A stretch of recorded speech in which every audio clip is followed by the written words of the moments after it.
Good morning, traders. Cyber security software. We featured it. It hit that 200 day. We also featured PANW.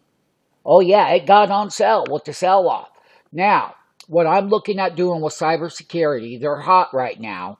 But I will tell you, I drew the trend line right there. That's going to be resistance. We came off of that 200 day. That was day 3. We had a gap and a gap. Friday, we're at the top. The 280 puts, we'll be looking at those. They were $6 on the end.